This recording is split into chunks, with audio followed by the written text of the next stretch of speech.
Koutou e te whānau, ngā mihi nui ki a koutou, ko Matt Highway aho, he kaimahi ho me mātua kaiwhakahaere, NZARM, nō reira tēnā koutou katoa. Good afternoon, everybody. Thank you for joining this special edition of NZARM webinar today. We have a real treat in store today. We're pulling together some wonderful experts in a panel focusing on environmental farm planning. And I'd like to express my thanks very, very much to those panelists involved. Look, just by way of a short introduction, farm planning is a very important topic, as many of you on this call sort of know. If you've seen the early farm plans from, as back as far as the 1950s, they've remained relatively unchanged from a technical point of view and how we deliver them to farmers. So it's really embedded in what we do. There are two major changes, though, which we're going to discuss today. One is the regulatory approach. So, obviously we've got Tanya, one wonderful person from MFE talking today on the regulations around freshwater farm planning in particular. And the other change really is around technology, and we all know this. A lot has changed since the 1950s. So that change has happened in both natural resource management, technology generally, but also in farm planning. So this change, of course, helps us kind of standardize approaches, enables efficiency, enables us to do a better job and work with our communities and our landowners better. So with that in mind, we've got 3 sessions today, with the whole webinar going for a maximum of 1.5 hours. We want to give this topic some time, the time that it deserved, and the panelists opportunity to sort of answer your questions as well. So I will go into ask the panelists to introduce themselves soon, really quickly, so you know who they are and who they represent. But our first session will be with Tanya from MFE, providing us with an update on environmental policy and freshwater farm plans. So I'm sure that's been well anticipated. And our second session will be a 5-minute sort of rapid fire session with each of the digital tools represented that we've got here. So they'll be demonstrating their farm planning tools, and note that they are commercially available. So I've given them a brief that it's okay to do a sales pitch, but also I think we'll be finding out a huge amount from these experts on the call. So as a reminder, all the way through, you can do a Q&A in the top, center of your screen. So put any questions that are available there. And that Q&A, as you vote, if you like it on there, it kind of gets upvoted as well. So I'll always be asking the ones at the very top of that Q&A panel. So yeah, feel free to ask as many questions as you want. We'll address those. If we can't address them in the webinar, we'll address them later in writing. And please remember to vote on the ones you really like too. So if there's some cool ones, hit that thumbs up button. And then, so once we've heard that rapid fire session, our third session will be straight into the Q&A. There'll be a few panel questions that we've generated ourselves, just a short quick fire to get everyone warmed up, and then straight into your questions as well. There is a lot of people on the webinar, so probably a good idea to get your really burning questions in quickly as soon as you can. More likely to get upvoted and asked, but we won't leave anyone behind. We'll make sure we ask those. Before I pass on to the introductions, just some housekeeping, get the boring stuff out of the way, my stuff out of the way. The webinar is being recorded, so it'll be shared on our NZARM website. We've got a video compilation thing with about 100 videos on there already and a bunch of webinars. So yeah, keep remembering to use that Q&A function. And with that in mind, over to the panelists to introduce themselves.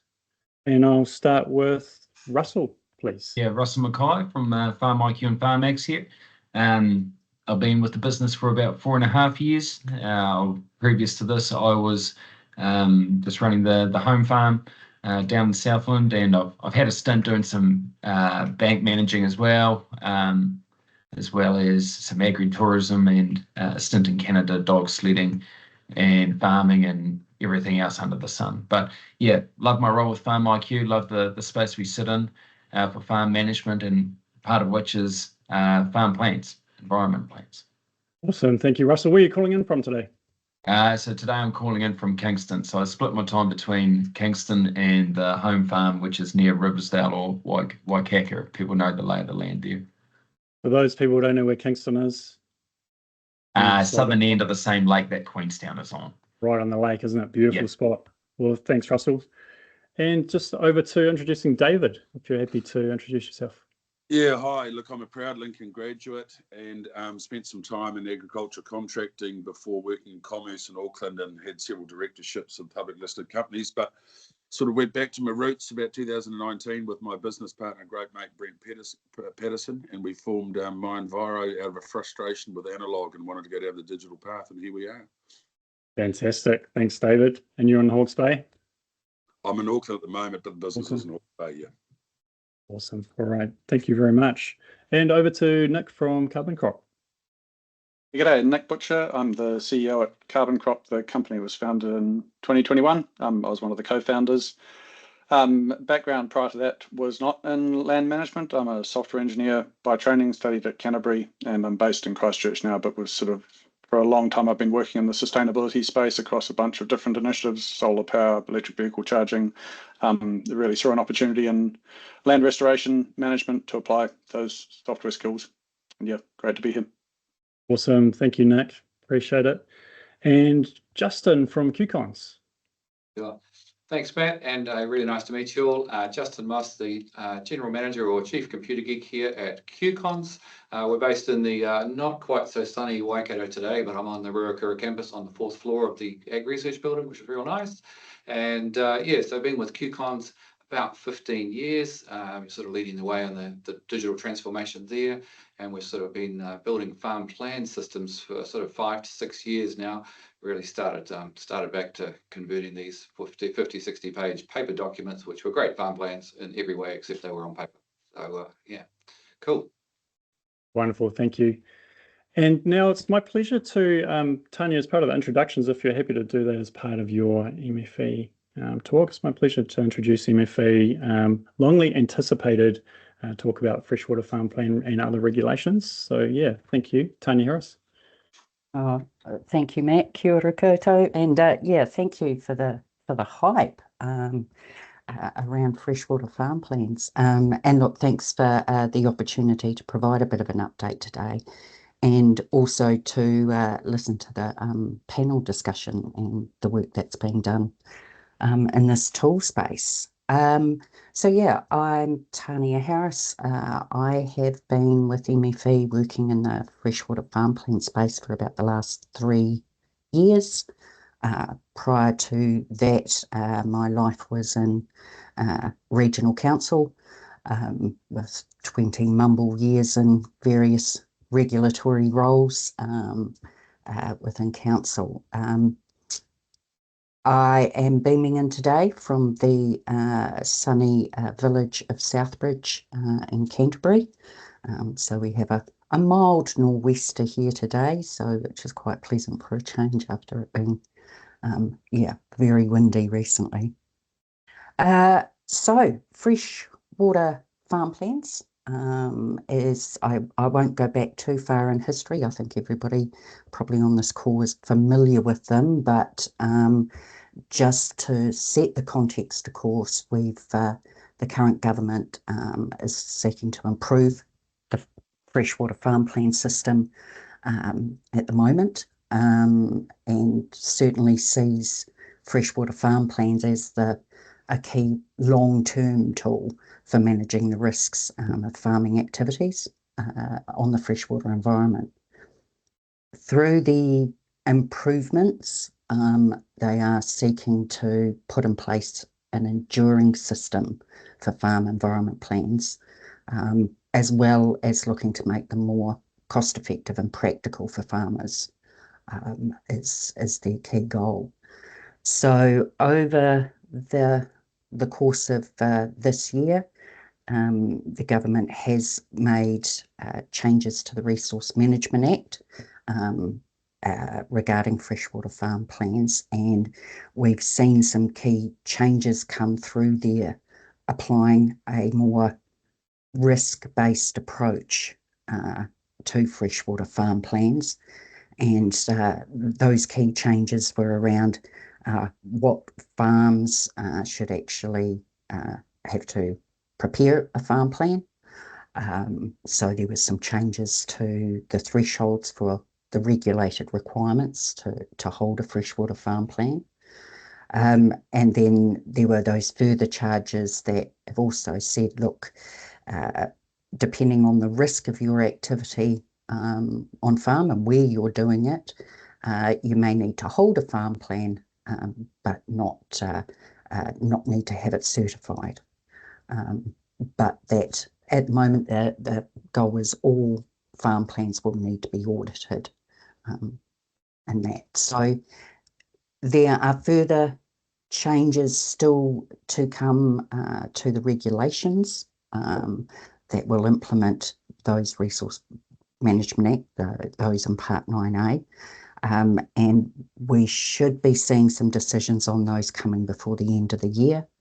And those really are going to be focused around how do we take some of the complexity for farmers out of the regulations. The government had quite a bit of feedback that the initial system was too complex for farmers to work with, and there was too much cost for farmers to undergo the farm planning process that had been introduced. So at the moment, we're still working towards getting those final regulations in place, and still with the goal of looking to have farm plans rolled out from sort of mid-2026 onwards.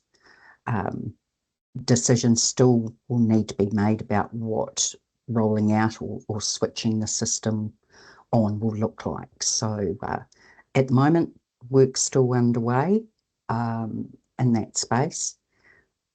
We are very much on the government's agenda to have freshwater farm plan regulations in place ahead of the new resource management system being put in place, probably later in 2026. That's quite deliberate if you're keeping across the intentions for a new resource management system, and certainly with the new acts coming later this year. We will be, the government does see these freshwater farm plans as enabling farmers to have more flexibility on finding the right, I suppose, solutions or mitigations to manage their effects at place. So on their farm, what works for them and within the catchment that they're operating within. So moving away from a more one-size-fits-all approach to a more flexible and targeted on-farm approach to managing freshwater risk, or risk to freshwater, I should say. And I guess that's sort of the update, but I expect we'll have some questions coming a bit later on, and we'll do our best to work through those. Thank you, Tanya. And we do have a couple of minutes, so I would ask you one question. However, and just a reminder for those of you who have come on a little bit later, in the Q&A is where all of our panelists today will be on, and we'll be able to answer those either live or after the webinar. So please put your questions in. Just wondering, one thing that we had in our previous sort of iteration of freshwater farm plans was certified practitioners that supported farmers to build freshwater farm plans, and there was a real drive for capability around that. That sounds like there's been a change. Is there, I'll be direct, is there an intent now that farmers can build their own farm plans, and hence why this, what we're talking about now today might be really relevant? Look, it was, I think, Matt, always the intent that farmers should have been able to prepare their own freshwater farm plans. And our intention is still that, with the further improvements, that will actually be a greater option for them, or a better option, that farmers can do that. And certainly we see it's exciting for us to see the tools that are in the market now to support farmers. So yeah, I'm very much looking forward to hearing from the other panel members today. But yeah, we certainly see and would support these tools as we see them being huge for the farmers. Certainly those farmers that may not have, you know, their industry sector support, and who are going to need, you know, need to find ways to do that. Yeah. Awesome. Thank you, Tanya. I really appreciate you being here. And again, Tanya will be part of the panel to answer questions later on. So please fire those through. Good one. So now, if that's okay, we're going to move into our rapid fire sort of 5-minute demonstrations of farm planning tools. And over to you, David. Thank you. Yeah, look, we sort of believe in one integrated cash positive plan for finance, industry premiums, consents, ETS carbon opportunities, and meeting regional policy. We believe farm data platforms are either operational, strategic, or financial. We sit squarely in the strategic area, with detailed environmental planning adding to the value of the farms and enduring beyond the current seasonal year. We use our own digital geospatial mapping software to record and display the data. It's an SaaS platform and also available for catchments, as well as farmers, and also the consultants use on their own behalf. We have 3D view and the ability to import paddock maps from other platforms, so we do have some interoperability to save cost and time if they're available. By clicking on a paddock, we get detailed information about soils, pastures, crops, fertiliser, and allowing detailed management inputs to be captured. And these align with biophysical farm features, something we believe a comprehensive farm environmental plan needs to tell the true story. We can show regional farm and paddock scale data layers as demonstrated on the screen. This brings together national data sets alongside farm scale data to help create a true picture of management practices alongside data used for regulation. We've got an easy to use legend on screen to toggle layers on and off, allowing over 1,000 different view options to display the correct data so farmers can easily visualize the relevant data, needing scrutiny for outcomes such as auditing, planning, and submitting for loans or grants. Under each icon, relevant data is captured, proving the environmental management story, not just telling it. This includes photos to visualise critical source areas, winter grazing data, erosion damage, fixed asset details like fences, tracks, culverts, buildings, or attach a funding document grant that we did quite a lot of after Cyclone Gabrielle, and there was some assistance given to East Coast farmers. A key component of a detailed farm environmental plan is allocating land management units. And by visualising these and being able to click on an LMU, we uncover data captured underneath quite quickly, including nitrogen and phosphorus leaching risk ratings, runoff contamination, erosion, compaction status, as well as detailed data about particular locations as shown on the screen. This LMU data is correlated within the platform to highlight the risks, actions needed, actions in place, and mitigations for each area of LMU analysis needed to understand, prove, and promote a farmer's environmental stewardship. This technical advice can then be moved to day-to-day, seasonal, or annual farm planning and budgeting quite easily.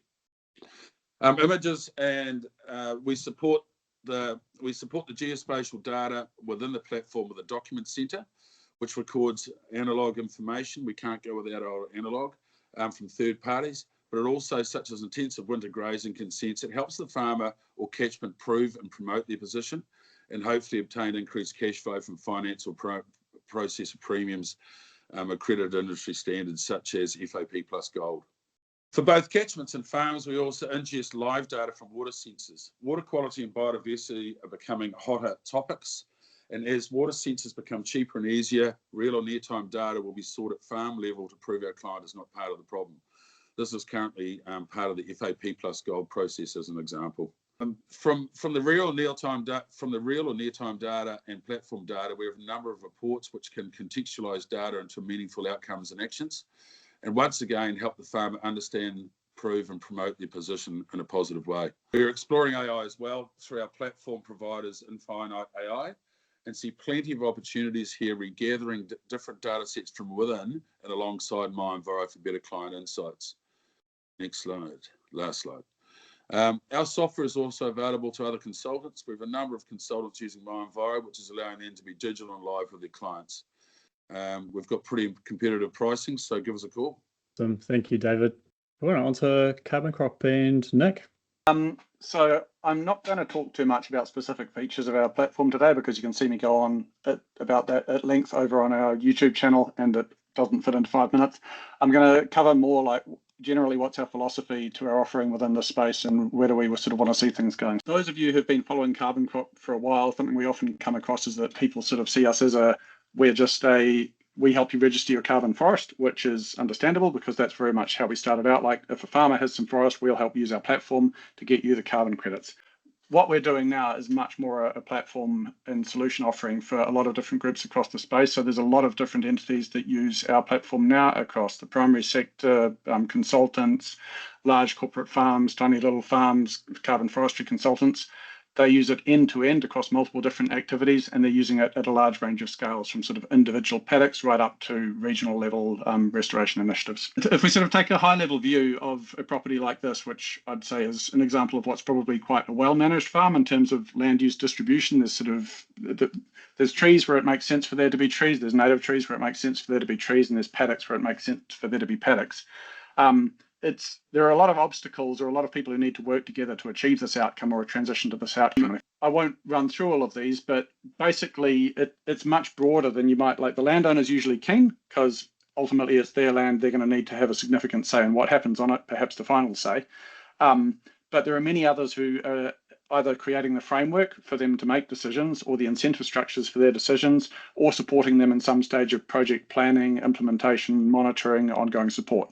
And ideally, all of those groups can efficiently collaborate, not just across the groups, but across all of the stages of the project, which are perhaps more than you'd think coming out of it. But I'd say, if anything, this is an understatement of the number of steps that are usually involved in ongoing activity, planning, implementation, and deployment.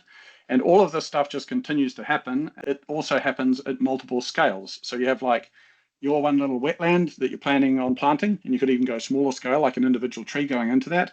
That exists in the context of your farm, which exists in the context of your catchment, which exists in the context of your region. All of these different stakeholders have a different perspective over which part of that scale is most interesting to them. And the challenge that we see, and despite the progress with digital tools, this is still widespread, is that a lot of these interactions occur via email, with people sending each other back and forward some combinations of spreadsheets, GIS files, and Word documents or PDFs, which capture the current status. And like, technically it's kind of digital because at least you're using GIS, but I'd say it's not maximizing the potential of digital. This is what you get when you ask ChatGPT to create a cliche political cartoon that shows how unmanaged complexity can limit the success of regional nature restoration projects. And so it did a bit of a half-assed job, but it's something that we see really often in portfolio level and regional level initiatives, is that complexity is actually, there can be an idea which works really well on paper in terms of like the incentives and the financing and the outcomes. And then when you actually try and put it into practice, it just gets bogged down or it falls over and you can't get people engaged. And it's usually, we've found, because of the challenges of all of these levels of coordination.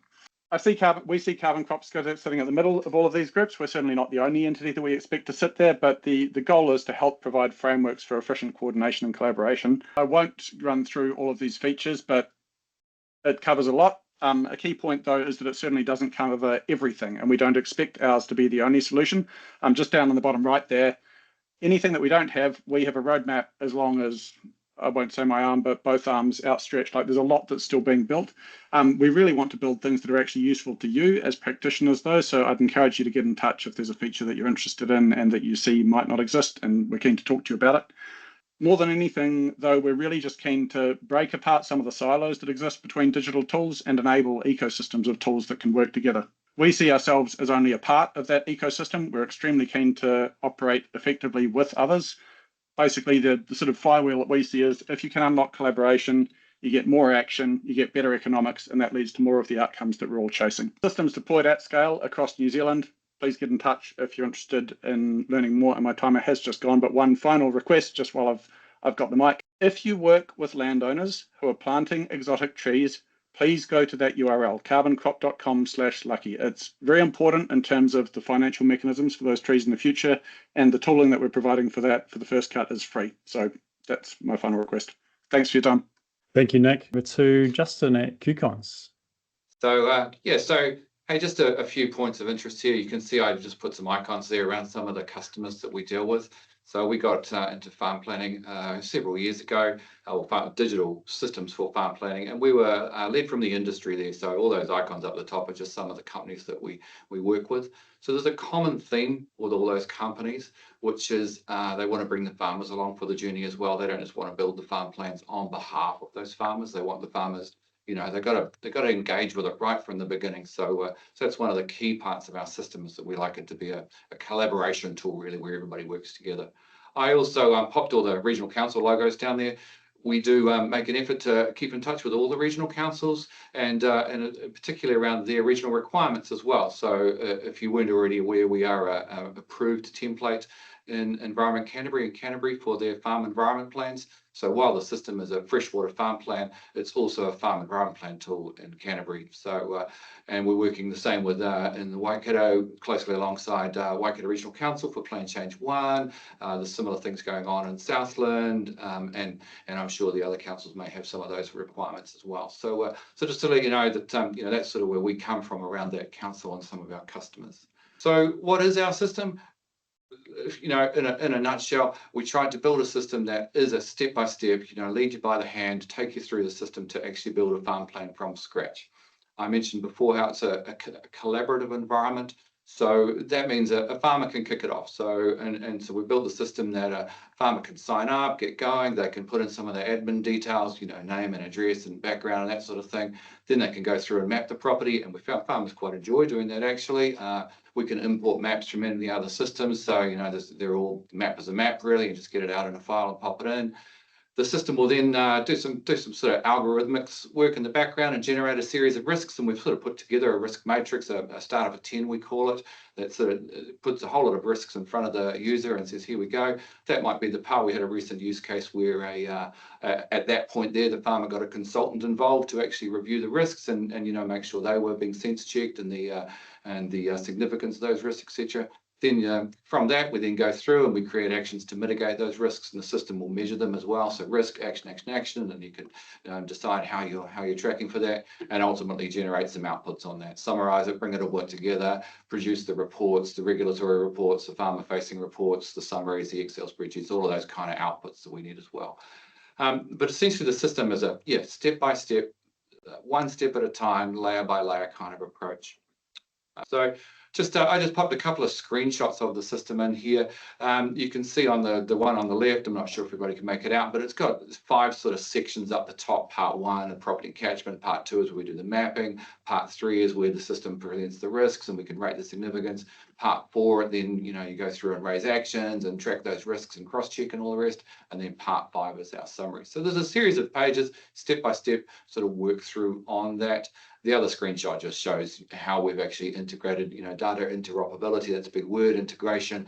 It's all about data sharing between systems and collaboration between different environments. So in the example that I popped in there, you know, the property is from the regional West Coast. So bit of information about the West Coast Regional Council, some hyperlinks out there to get some of the resources that West Coast might have, and it's in the Hokitika catchment. And again, there might be a hyperlink there to dive into the CCCV for that Hokitika. And those sort of, that's just a really basic sort of level of linking. We're trying to facilitate the communication between the farmer or the end users and those resources that councils and other companies might be sitting on there. So just an idea of how the system actually works and we'll walk through. Tried to keep this short and sweet, and those little icons down the bottom, they really summarize our whole objective, really. We want to make it affordable. Our pricing is $199 plus GST per property, so that, you know, we don't want to really be part of the argument around the cost of farm plans, that side of thing. It's just a digital tool to do it with. There's no cost for consultants to use or anything. It's literally a per farm subscription, and they can have as many people collaborating on that as they want. So we've got quite a good model where consultants will, you know, or a farmer will sign up and then they'll invite a consultant in and then they can all work on it together and that kind of thing. We made it easy to use, step-by-step wizard. It's, you know, it's a web-based environment. It's pretty straightforward. It's using the Google Maps layer for the background, which we can sort of do everything we need to do with that. But, you know, everybody can drive Google Maps. There's no driver's license required. Does it save time? Absolutely, and we've got some great case studies of you know, especially those industry-led ones where we've actually literally saved, you know, carved off hours off farm plan creation. And we always keep, I mentioned that we keep in touch with all the regional councils, and we keep abreast of all the regulations. So, we're very focused on meeting all those regulatory requirements and giving that assurance to the farmers and the users that the system meets that. And we've done some work. There was a couple of plans in the Waikato that was sort of certified last year. It might have been the year before, actually, I think, when certification existed for that brief time. And so we built some, GeoJSON exports types to sort of meet those requirements. So we sort of have that assurance. Lastly, on our rapid fire round is Russell from FarmIQ. Over to you, Russell. Awesome. Thank you very much. I'll endeavour to stick to 5 minutes. So yeah, I'm going to do things a little bit differently. I'll talk about FarmIQ, where we sit, because we're a bit different to the other partners on the call today, but we do overlap. And I'm going to do a wee demo, a video recording demo of actual FarmIQ with the farm plan, so you can see it, warts and all. So yeah, FarmIQ, it's FarmIQ Systems Limited. We're one company. You can see the shareholders there. We're 2 products. So we acquired FarmX about 5 years ago. FarmIQ is all about looking back, and that's where all of our farm planning is situated. While FarmX, it's a modelling tool looking forward, as it takes a biological snapshot of your farm system, and you can try a whole range of scenarios, and it pumps out a greenhouse gas number for you as well. But for today's purpose, we're going to be just looking at FarmIQ. A key note there is we're not a consultant. We're not a consulting firm. We offer no advice, unlike a lot of the other speakers here today. We're purely a tool for the farmer and also for the consultant or the rural professional. So much like QCONZ, we like to take a collaborative approach. So we have third-party access that you can give to anybody. So we have a bunch of integrations. We're forever looking to extend this. We believe it's the farmer's data, and the farmer will be allowed to do whatever they wish with the data. So next up, we are going to look at FarmIQ in action. So we've got the farm management side that I'll glaze over, farm environment plan, freshwater farm plan, and then we've just released our FAP and FAP Plus. So push the play button and we'll see if this works. Here we go. So farm management software is what we deal in. Part of that is compliance, and part of that is the farm plan side. So just giving a brief view of what you can do in FarmIQ. We've got stock, land, people, health and safety, office. So the idea is you can take care of everything within the one place. Going through the mapping side, so I drew this in all by myself, but you can bring in shape files from anywhere else, and you can bring in any layers as well. Here's my my freshwater land features there, and my infrastructure as well.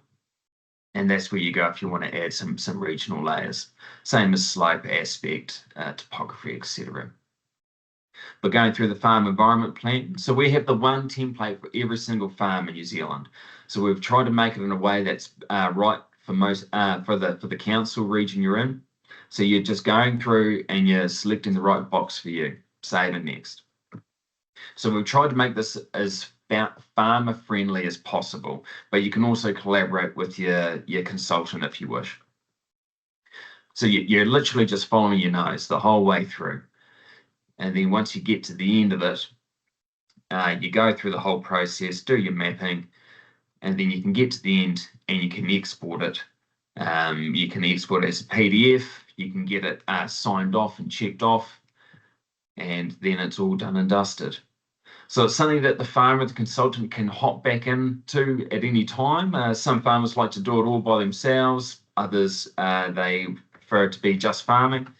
So they just hand all ownership over to their consultant. Here's our freshwater farm plan as it stands today.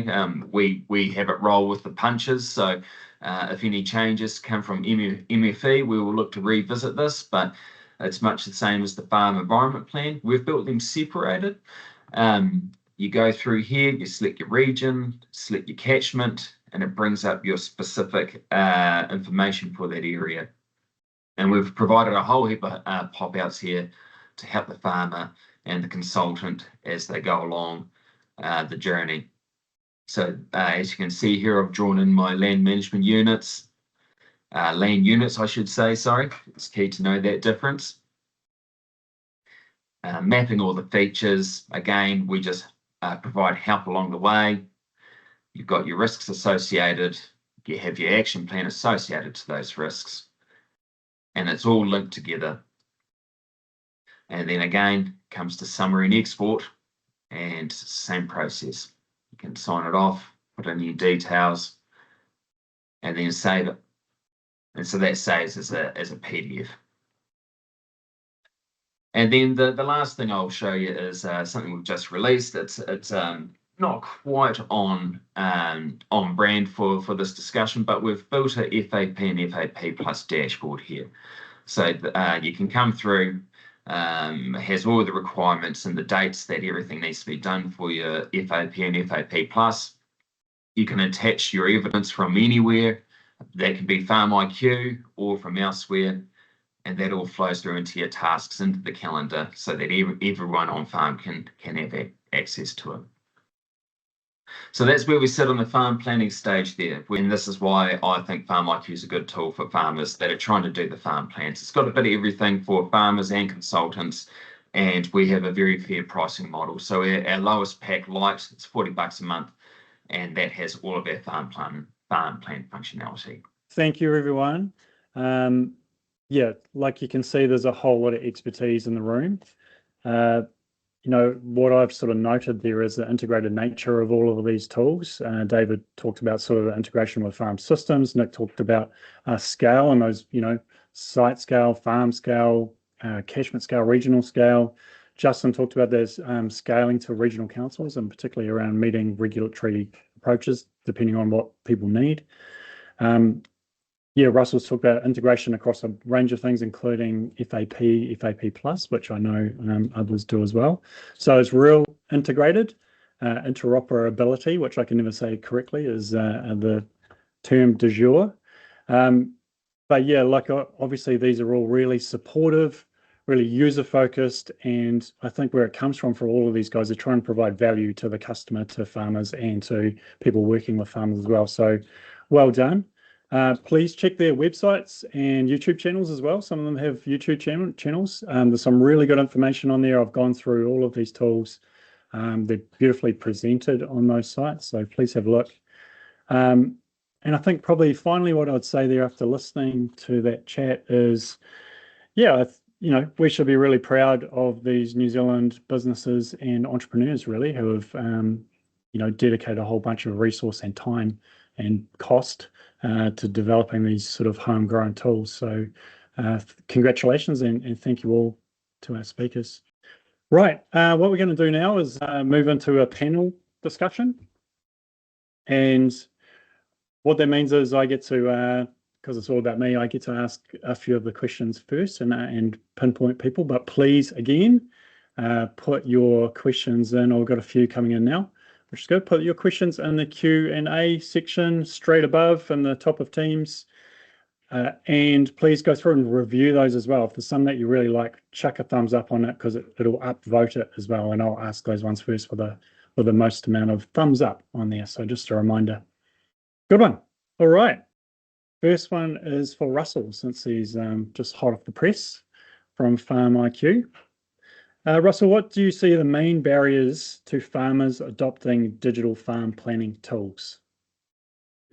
We have found getting into the traditionalist market of farmers, the early adopters are easy. It's getting into the top of the bell curve, that's the hard part. And I'm sure that's for all the speakers today, trying to get farmers to use technology. So it's got to be easy to use. If a farmer is to use it, it's got to be very, very simple. Our number one competitor is the notebook in the front pocket. So it's got to be easy, it's got to be cost effective. And the other thing is what's in it for the farmer?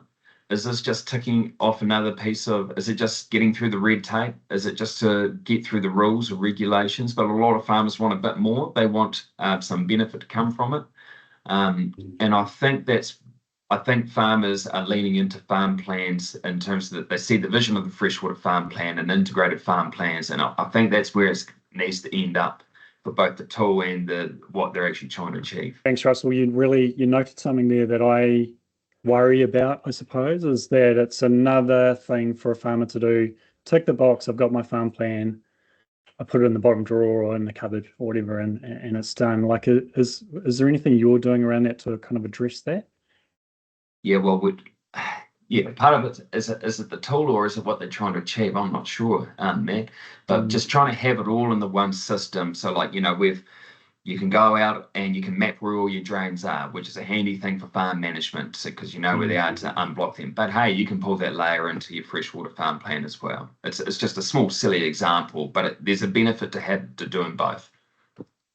Yeah, thank you. Yep, absolutely. Providing extra value through one system for a range of actions. Great. Thank you. And Nick, you'd like to chip in? Yeah, just on the point you just, I mean, I agree with everything Russell said, but on kind of encouraging them to stick with it, something we've found in particular is make it a living plan rather than like, because the death of farm plans was like, you get this PDF.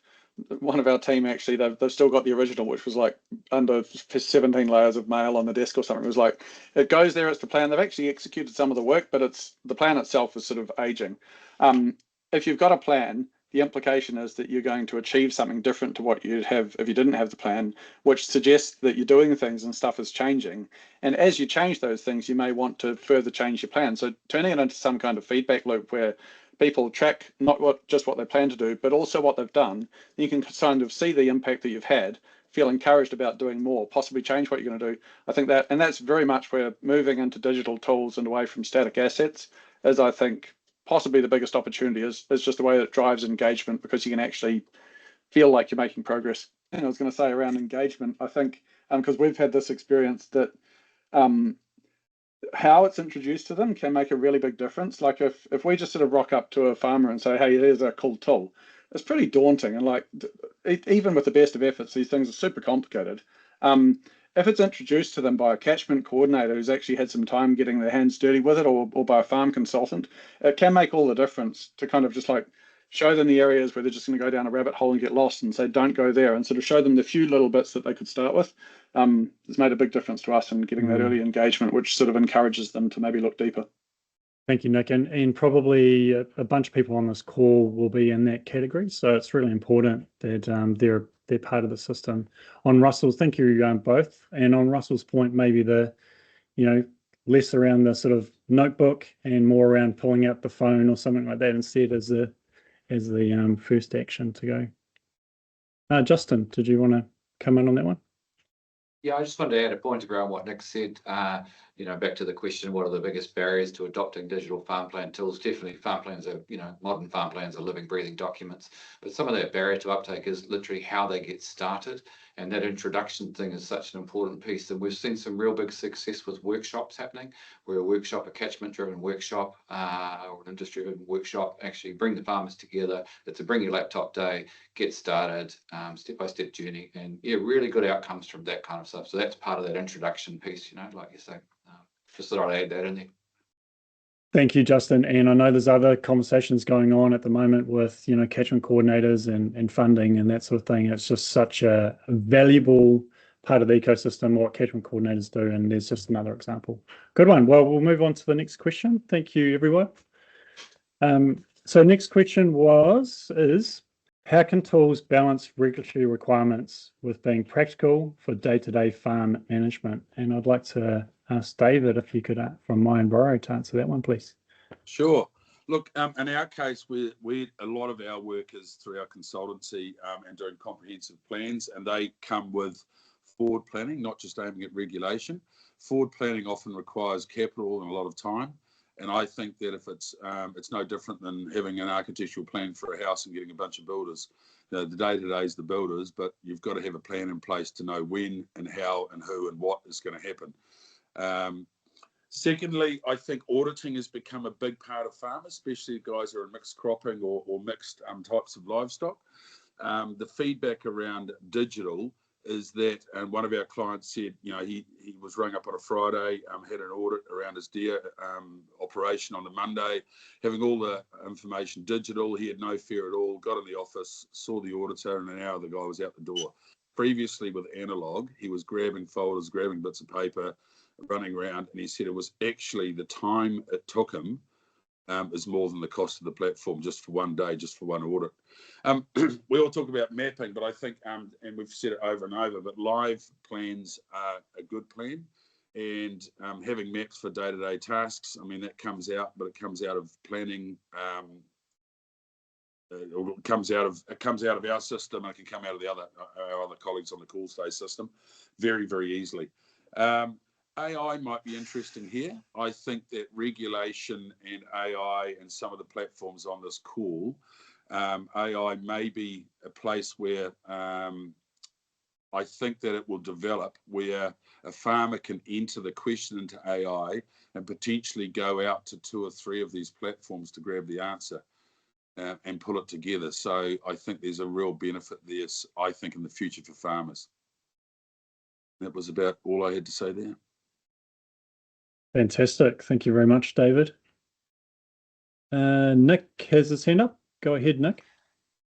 Yeah, I was just going to add one thing on the regulatory requirements, certainly within the ETS. Something that we've seen is that there's a lot of sort of legislative and regulatory provisions which are wildly complicated, and for the most part you don't have to worry about them as long as the tool handles them and deals with the complexity for you and just gives you a nice simple abstraction. So I think that's somewhere else where digital tools can do a lot that more analog tools couldn't do, is because usually the complexity is there for a reason. It's not like it's just needless, but the average person doesn't have to interact with it day to day.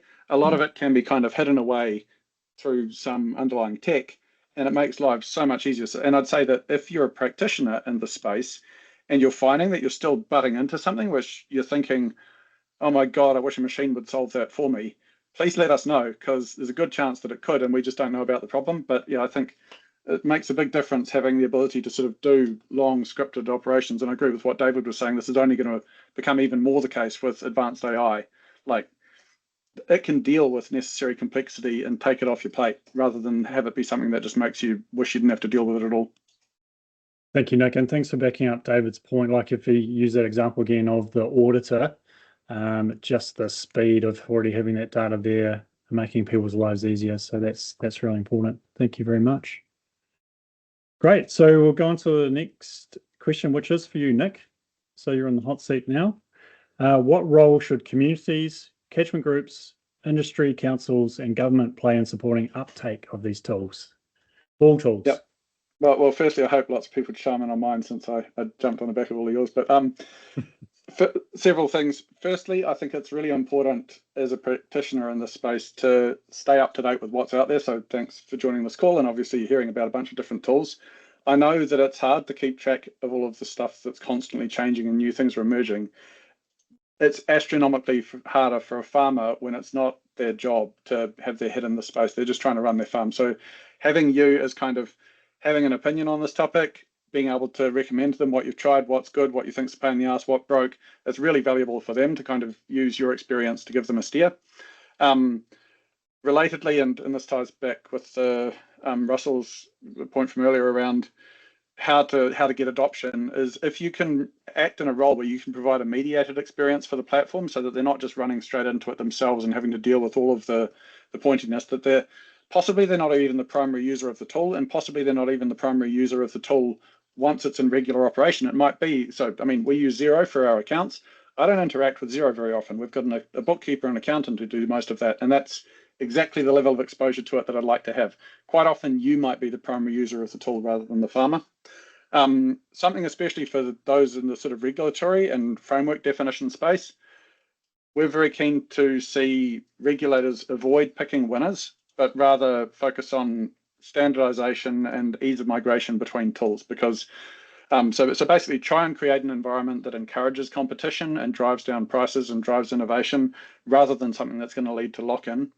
And at the risk of using buzzwords related to this, really put some emphasis on data sovereignty. But essentially this means make sure that people know that they should own their data and insist that they do own their data. One of the features of our platform that we're the most proud of is the big download button, where you can pull all of your data out of our system, take your toys and go off and find somebody else if we don't do a good job for you. So making sure that people have that right enshrined in the contract that they have with the system provider is really important. Similarly, data portability basically means that it can move across boundaries. And I saw there was actually a question around this with agreeing REST API contracts standard. So I think regulators have a big role to play in driving standardization, and it actually works really well for pretty much everybody except for somebody who's got themselves a nice little moat and can't let anybody else play, which isn't good for the industry. You don't want that to happen. The final request really is like be bold and be creative. Try and think beyond the status quo. Like there's a massive mission ahead of the whole sector, I think, for how to get from where we are to where we want to be. From my perspective, especially, please get in touch if you have an idea on this. If you think that coordination between parties is limiting something that you're trying to do, instead of thinking, what would I do if I had a magic wand to solve this? Actually ask yourself that question and then get in touch and ask, could you solve this? Because it might be that there's a solution, might also be that there's not. And then also think about where the current incentives that exist are pushing people. Like it could be that you're like, oh, it's really annoying, why isn't X happening?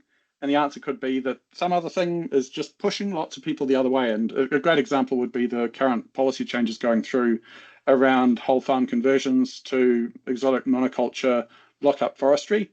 Farmers don't do that because they hate farming and they hate the environment or whatever. It's like the incentives were pushing them that way. So I think engineering incentives that give the outcomes that we want, the groups that you mentioned, Matt, of like regulators, catchment groups, regional councils, they often are involved in setting these incentives, whether they're regulatory ones or social ones, and they're in a great position to kind of steer a different outcome. Not that I prepared that answer in advance or whatever, but yeah, that's my spiel. Well, you covered a lot of ground. Thank you, Nick. And I'll go to Russell in a second. It just does show the power, though, using that example, whole farm conversions to pines, for example, the power of appropriate policies and the role that governments and others play, I suppose, lobbyists and industry groups. Okay, I'll go to Russell. Thank you. Yeah, just little further to Nick's point there about getting farmers to adopt tools. Farmers hate being told what to do. So farmers, they just can't stand it. If you want them to push back, try forcing to do something. So yeah, Tanya, I do not envy your job. You know, farmers don't want to do a freshwater farm plan, and then they definitely don't want to do it if you tell them you have to use tool A. So yeah, we're all for open competition. Best tool for the right tool for the right person. But yeah, don't force it or else it just won't happen. You're just going to get pushed back. Nice, thanks, Russell. And no shame on this at all. What we went through with overseer, I suppose, but we can see the difference there between farm planning and nutrient management as well, and pushing singular tools. So thank you. I think that's a really important point to raise. Good one. Thank you both very much. Now, the last question that I have, and then we'll go into Q&A straight away, is for Justin. Justin, what advances do you think are needed from digital tools within the next 5 years to support farmers, councils, communities, government? Thanks, Matt. Hey, that's a really cool question, really. We're looking at a 5-year digital roadmap. Where can technology lead us? And you know, how could we go? And if you go back 5 years, we're light years ahead of where we were 5 years ago already with technology. So I guess there's a few key points. Integration of data, you know, that's got to keep on improving. You know, that's the data sharing between all the different systems. So that's in and out. That would include all the maps and the layers and the resources that our councils are sitting on that we already talked about. I think it goes beyond that as well into, you know, whatever resources we've got, and even collaboration between all the different tools and how they go. You know, I sort of see our farm plan system. People create a farm plan, they get an action plan out of that. That action plan is going to be certified and registered, for example, with the councils or with the government. And then, you know, the farmers have to, you know, we talked about a living, breathing tool, so they're going to have to demonstrate that action plan. So potentially an integration to feed into a day-to-day management tool such as FarmIQ or Resolution or something where they can actually tag those actions, and come audit time, we can say, hey, how are you going with that action? You can say, oh, here's my evidence here, and here through my farm management tool, which is linked back. So I see, you know, integrations are really a key thing. I mentioned before about collaborative environments, and I really see that's just got to keep on improving as well. And the technology can only improve that. Look at our meeting we're having right now. You couldn't have done this 5 years ago either, you know. So you know, we've got this sort of the collaborative environment can only improve. You know, our tool does it. Other ones will be the same as well. We're all looking to bring the farmers, the consultants, the councils, the regulators, the auditors, everybody on this sort of the same journey there, really. So let's bring them in. Sort of comes on to one of the previous questions as well about we talked about balancing regulatory requirements against day-to-day management, and we touched on certification audit there. Nick touched on it, and I thought, you know, how, or David said, sorry, how the audit was, you know, all done and dusted in an hour because of the digital tool. There is even more, I think, that we can push ahead with that area as well, which is actually pre-auditing evidence and that sort of thing, what we can give the auditors before they arrive and what sort of reassurance can they get and how can the tools deal with that situation as well. And then even post-audit as well, where you might have something wrong, how can evidence for that be better shared and collaborated on, that kind of thing as well. So all these digital platforms just open up all these possibilities for that and integration. And I thought the last point, which we can never avoid, is AI. Where's AI going to sit? You know, it's one of my best friends, AI, and I'm sure you're all the same. You know, so how can we actually use that to help build these plans, help interpret the regulations, help interpret? I mean, I've looked at some of the you know, where you've got consents and you've got regulations and then you've got national regulations, and it must get a bit overwhelming for farmers having, you know, all these different regulatory documents which aren't easy to read at the best of times. So maybe the AI can summarize that for me and actually bring it back to some, you know, some base level things that, okay, you're in this area, this region, this catchment, you need to do this, you know, that kind of thing. So I think we shouldn't underestimate where AI can take us, you know. So yeah, there's a few key points I thought around that question. Great question. Thanks for that one. Thank you, Justin. That's fantastic. And I guess it's the unknown possibilities of AI as well, which can be exciting and probably a bit scary for some as well. Those of you who are in the digital world, I'm sure it's more exciting than scary. But such a good point, like where this could go. I think it's quite exciting as well. Good one. Thank you, guys. So that brings us to the Q&A session coming in through the chat. Please feel free to ask more as we go and upvote as we go as well, because these questions will go back to be answered just in written format, and we'll send those out to you at a later date. Yeah, so feel free to go for it. This question on here actually is probably, I'm going to go to all of you, just if you could give me a 10 to 30 second answer would be great. But it's just a general question around how your tools take into account catchment context. You know, given what sort of Tanya sort of introduced the session with, that's a really important component to being now really bespoke farm plans. So if I can just go around, and Justin, you're on my screen as well. So if you're happy to answer that one straight away, that'd be great. Sure. Thanks, Matt. Catchment context. Yep, you might have seen earlier in the 5-minute pitch I did, you know, we saw how we integrate a catchment context, a very basic high-level overview that hyperlinks out to whatever resources have been done for that. We always see catchment context as, I'd love to see it for a farmer user to be able to get a short, sharp, sweet introduction to the catchment context, which actually presents the contaminants for that catchment right up front. And then goes from there, and then you incorporate that into the farm plan. So what are those contaminants? And then carry that through. So we actually ask the users to track the contaminants at that catchment level, as well as evaluate them at the farm level. And then through the rest of the plan, we can actually then you know, cross-check against those as well. So okay. Yeah, that's a starting point for that one. Good one, thank you. So just so I'm clear, it's from a water chemistry point of view based on the chemical properties of whatever receiving environment of the catchment you're in. Would that be fair to say? Yep, nodding. Okay. So, yep. Thank you, Justin. Nick, same question, 10 to 30 seconds on how you incorporate catchment context. So I guess there's two versions of catchment context. One is the catchment context that you need to put at the front of your freshwater farm plan to show that you're focusing on the right things. And I think that's necessarily a really compressed representation of what actually matters across the catchment, because the catchment's a very diverse environment. There's lots of little pockets and corners. But, you know, it's important to focus on the high level issues and then make sure you're going to be moving the needle on the things that matter most. But what we've really been focused on in tool design is having, it sort of goes in both directions. What you need at the catchment level drives down to what you're trying to do at the sort of corner 17 of your farm, and what you do at corner 17 of your farm has to bubble all the way back up and drive what's happening at the region and catchment level. So having that as much as possible being data driven for both the current state and the forecast state in both directions, and staying up to date as you change things. Go to our website to see more about this. I won't overshoot my 30 seconds too much, but you can't just treat it as like a template that you apply to the catchment and then assume it's all going to be done. You have to have it be data driven in both directions, continuously staying up to date. And that's also a great way to get people engaged because they can see how they connect to the outcome. So Nick, just a follow-up question. Do you build in those data-driven processes to build out that catchment context for users? Yeah, we do. So our system treats a catchment not as an own independent thing, but as a composite of every farm within that catchment, where the farm level data drives the analytics for the catchment level. Thank you. Thanks for that clarification. Wonderful, great. And David, same question on how you build in catchment context into your tool. First thing we do is from the council is put the catchment context into the document center and then have a custom feature which we would highlight in our legend, so it becomes its own highlighted layer, and just build the data out in that layer around what's required. I really struggle with cookie cutter sort of catchment products. We're dealing with a catchment at the moment. It's got organic dairy, traditional dairy, sheep and beef, forestry, and each one of those has a different context for the catchment.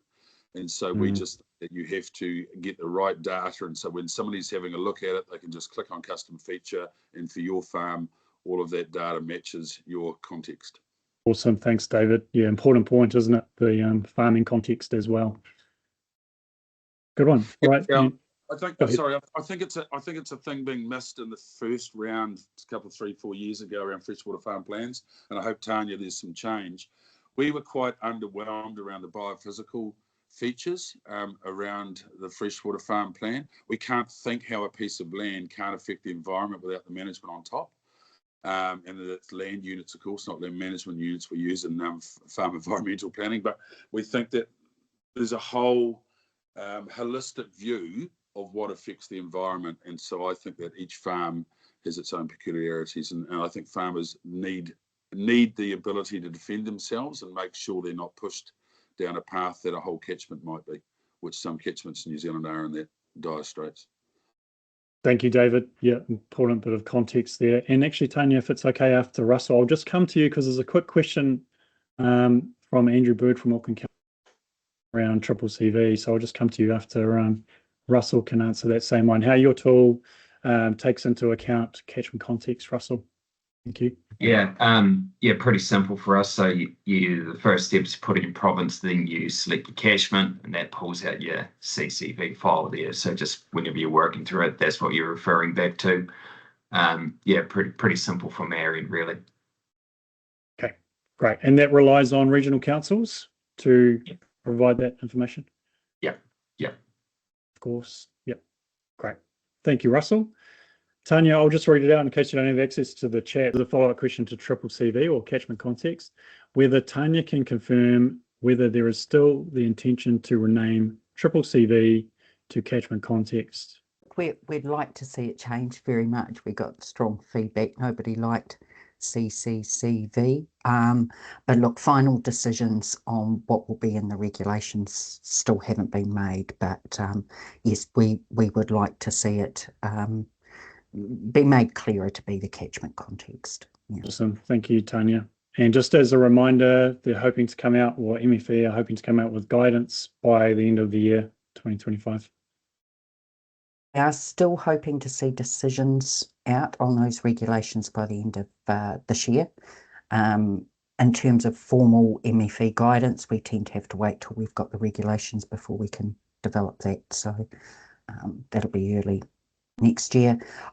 While I'm here, Matt, I'm happy to respond. I did see one other question too around that timing between when we actually get the final regulations in place. It is still our hope and intention, wish that there will be this 6-month period before rollout commences wherever in the country. So while we don't have a rollout approach in place yet, just want to give some confidence. We're still aiming to achieve a 6-month period so that councils, farmers, the folks presenting here with their tools have an opportunity to prepare, get ready with all their supporting materials and things ahead of when the system gets rolled out. Yeah. Okay, thanks, Tanya. Just stay on for a second if you can, because the next question on the upvoted list is we'll go out to the, I might come to Russell actually, but could you just describe the MFE risk index tool? Are you aware of that? Because the question is around how the software tools take into account those types of tools. The risk index tool, I will just say, was kind of soft launched only about a month ago. So I don't know how many people do know about that tool. So I don't want to put anybody on the spot, but I'm not too sure if any of the other tool developers here have got any integrations or are working with other tools, the Sustainable Veggie System, the SVS tool, or Overseer. It might be better for them to comment on it. Sure, thank you, Tanya. And just as a reminder, we'll send out all the content here, the questions, answers, as well as links to these wonderful tools that we've had, any MFE links as well, including the risk assessment tool. So that's all in one place from what we've discussed today. Russell, do you want to have a crack at that question? It would be good to know how software tools are looking to link with risk assessment tools. For example, MFE risk assessment tools, Sustainable Veggie Systems, SVS tool, Overseer, etc. So on that list, the only thing that's currently on our radar, not to say others wouldn't be, is Overseer. It's been a long thing asked for some sort of integration between FarmIQ, FarmX, and Overseer. There's a bit of overlap between what they do. So that one's, there's no promises there, but it's a work in progress that. And then yeah, we've had no action on the risk index tool or the sustainable veggie systems. And honestly, that was the first time I've heard of sustainable veggie systems. So I've made a note to look into that. Me too. Yep. Okay, thank you very much. Justin, did you want to chip in at all? Because I know you integrate some of the risk assessment tools for dairy.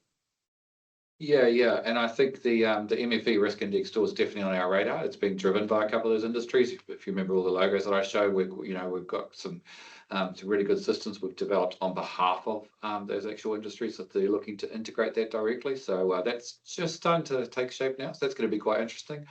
And as I mentioned before, every other integration is on the table, Overseer, and like everybody else, the SVS tool, that's new to me as well. So it's a good one. It's coming from left field. Sounds great though. But that whole integration space is just essential, really. And so I guess the key point for all the developers is we don't want to reinvent the wheel. If someone else is inventing it, we'll just tap in and use it. And but we do want the best outcome for our users, and our actual people in our system. So I think those integrations are just crucial. Awesome, thank you. And that's been consistent across all speakers today. So thanks, Justin.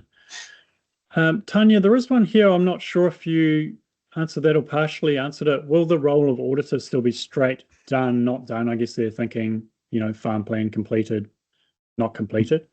Or will it be able to assess whether the actions are appropriate for the risks? So it's just a question around that auditor role. You may not have an answer, but there's a question. Look, yeah, again, while decisions are still sort of pending, it's a bit hard, but we didn't receive a lot of feedback. Those roles should be changed. There were some, we did knock about lots of ideas merging those roles or not merging those roles. So everything was sort of put on the table. The certifiers role in the early iterations, of course, was the role to check the actions were fit for purpose, all risks have been identified, actions were appropriate, they were going to be timely, and certify the plan as such. Auditor role, very much did you complete your actions and in the time frame you said you would. So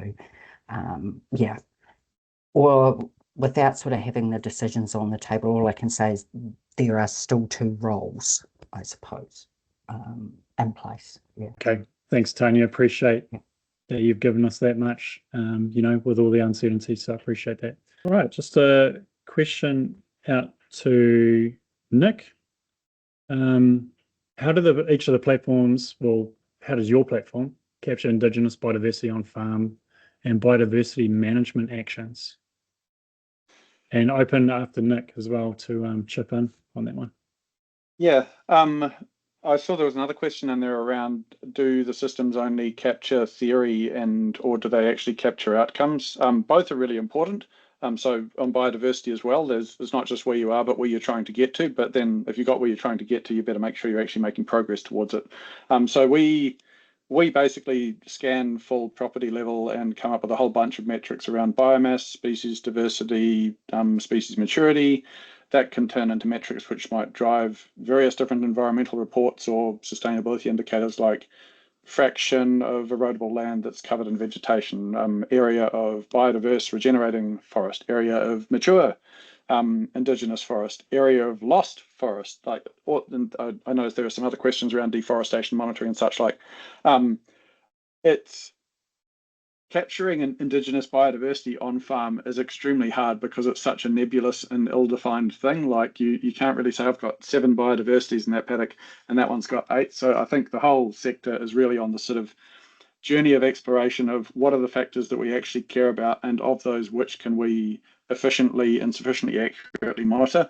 But there are some really good high-level proxy indicators. Like if you're concerned about Indigenous biodiversity and you see that you've got very little mixed Indigenous vegetation, it's probably a good idea to increase that. It might not be a good idea for your farm if you're sort of a super high productivity dairy platform. You're not going to retire half the farm into native forest, but you might be thinking more about wetlands and riparian planting and marginal planting. But probably there is a number that you want to make go up.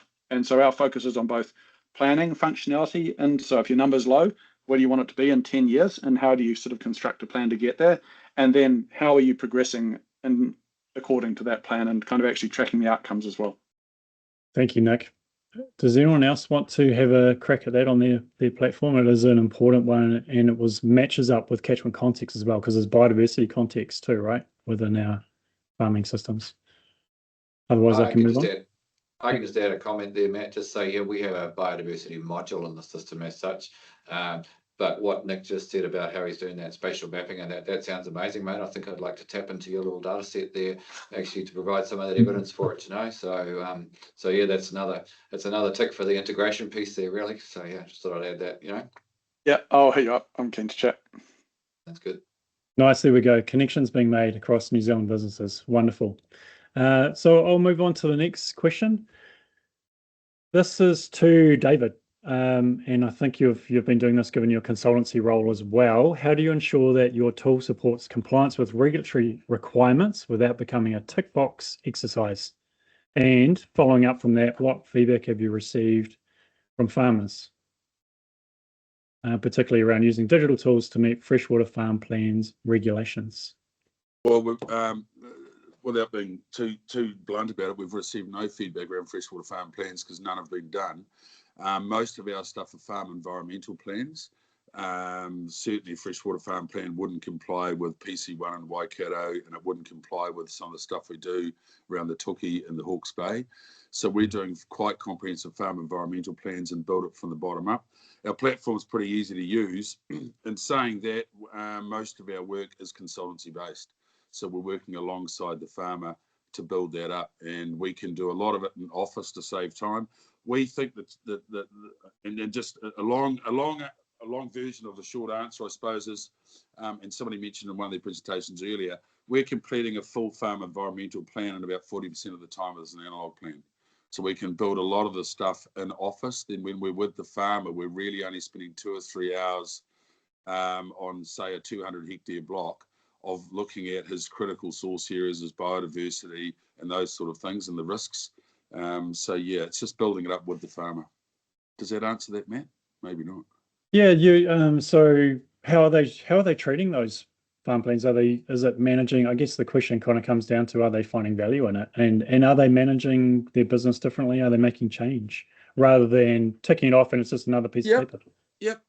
I think so. I mean, certainly around FAP plus gold, where you do have, eDNA tests and water tests, SMAC testing and bits and pieces, there is behaviour changes in there. And with water sensors, you're seeing, nitrogen being released into a river, and the sensors changing. But certainly people are using our plan to plan for the next generation. I mean, I'm late 50s. A lot of my mates are late 50s in farming, and they're trying to get their sons involved. And what they're trying to work out is what is the commitment of the next generation. So it's more of a, going back to that analogy I used about an hour ago around the architectural plan to build the house. It's not just about ticking the regulation box. It's actually saying what capital, what working capital, and what borrowed capital are we going to use to change the look of the farm in the next 10, 20, 30, 40 years. Yeah, nice. That hasn't really been brought up enough, has it, around that farm succession and the importance of this. And in the long term, I talked about farm plans from the 50s being quite similar to today, really, the fundamentals. So that's a crucial point. Yeah, thank you, David. Nick, you want to chip in on that? And we'll just have time after that for one more question. So just a brief answer, if that's okay. Just the point David made on capital access, I think that's a really critical one. We're staying abreast of what's available, and giving farmers some guidance can help a lot. Something that we only recently became aware of is a couple of the major banks now have a formal in-house position on the future of the carbon price. And with a lot of sheep and beef farms, particularly, like basically mortgaged to the hilt, there's all of these things that they'd like to do, which could actually be a positive NPV, but they don't have the cash to do them. If you can suddenly start borrowing against your future carbon cash flow when you couldn't in the past, it can completely transform your options. So I think lots of people won't necessarily know this. If you as a sort of practitioner in the space do know, it can steer them in the right direction. It can unlock outcomes that just weren't on the table before, just because the money wasn't there and accessible, even though they made economic sense. Thank you, Nick. Yeah, great point to finish that one off. Now, it is the last question, and Tanya, if it's okay, I'm going to come to you, and just feel free to shoot from the hip. No one will hold you to account on this. What role should councils, you don't have to speak for councils, and government play in supporting digital adoption, specifically funding, training, or policy alignment? Tricky question to finish us off. Go for it, Tanya. Yeah. Thanks, Matt. Yeah, I guess what I'd say to that is more probably what we don't do is probably more helpful at times than what we do in some of these spaces. So I think keeping out of the way of innovators and people who can develop the tools that are going to be needed in the future, rather than in the policy space trying to dictate how things should be done. We're better to say, what is needed, what you're going to have to achieve, and let others better equipped, more talented to go and develop the tools that are going to needed to get us there. So yeah, I think sometimes it's more us keeping out of the way than stepping into things at the central government level. In terms of support and things, I guess we have engaged previously with several on this call, and making sure we're providing the guidance we can, and sometimes it's simply being able to share what the intent was behind some of the work you're doing. That can also help support that development and innovation going forward. Yeah. Awesome. Thank you, Tanya. So I'm hearing that we keep the conversation going, keep it live, keep understanding each other, and we've got a lot of expertise on this call, but in the country as well, that can help solve these challenges. Yeah. Go on. Thank you very much. Sorry, we got David. Go ahead. Just add one thing I think is very relevant, and we talk about farmers with a data stack and bits and pieces. We use CarbonCrop at MyEnviro. We get audited by QCONZ, and my business partner uses FarmIQ. So I think it's really important that one tool can't do it all, and I think the challenge is how we bring it together. But at some stage, you've got to accept that you've got to pick up a hammer to hit a nail, and you've got to pick up a saw to cut a piece of wood. And I think too often people are looking to save cost and having it all in one. All of us have spent a lot of time and a lot of capital building these tools so that we can get to a granular level, but at the same time, we might make it easy to use. And I just think that's just a point in support of my fellow presenters today. Thank you, David. Yeah, that's such a great way to finish, and I will bring us to a close. There is, again, we'll answer all those questions as best we can from the presenters and other places and email them out. I really want to thank everyone who's been up to sort of close to 90 people on this call, which has been really good. We'll be available via YouTube and the NZARM website. But I'd just like to close by saying, I think, again, I've said it before, we should be extremely proud of these New Zealand businesses investing their own time and resources into developing these amazing tools. And on David's sort of last point, being able to work together as well and being really solution focused and providing value to not only the customer, the farmers, but also to the environment as well. So if you see these guys in the street, like, go have a look on their website and things like that, but say thanks to them. They are doing an amazing job. And again, thank you for attending, but appreciate everyone on the panel. Really appreciate the feedback and the energy you've put into today. And everyone else, have a great day. Thanks everyone. Matt. Thanks, Matt. Thanks, Matt. Cheers, everybody. Thank you. Yeah.